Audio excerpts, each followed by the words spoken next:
don't think I'm going to see what the Packers did last year in the same position against the Dallas Cowboys. All right, I don't see the Eagles folding.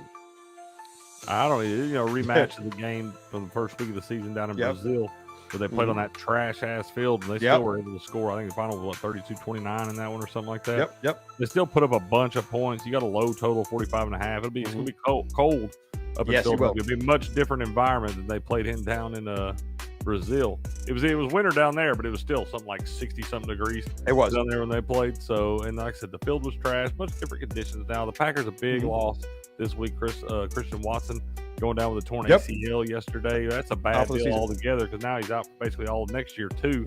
Yep. He's a guy who was leading the team in average yards per catch at like 21.3 or something like that. So that's a big loss for that offense. It really makes them be able to focus on some other guys. Take Jaden Reed, Romeo Dobbs. You can focus a little more on Tucker Kraft now. Puts a lot more pressure on Josh Jacobs in the running game. And I just don't like this spot for the Packers. I do like Jordan Love, a young quarterback. He's been in these spots before, but I think this Eagles team, especially after resting everybody last week, I expect the Eagles to come out ready to go in this thing. I really, really do.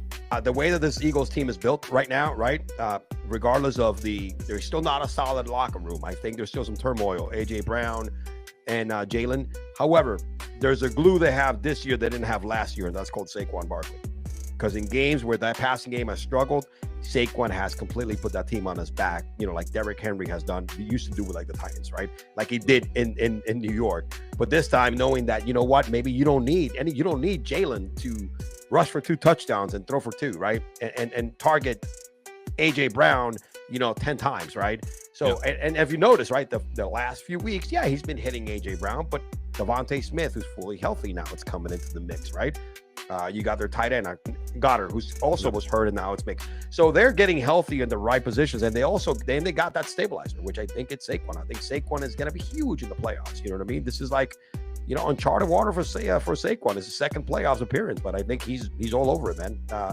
Trust me, he's all about winning in the playoffs because he could have broken that record, and it was up to him. And even though the coach said, I want to sit you down, it was up to him to say, no, I want to get in there and get 100 yards and break the record. But he said no. So, yeah, he's not a selfish dude. He's hungry. He wants a ring.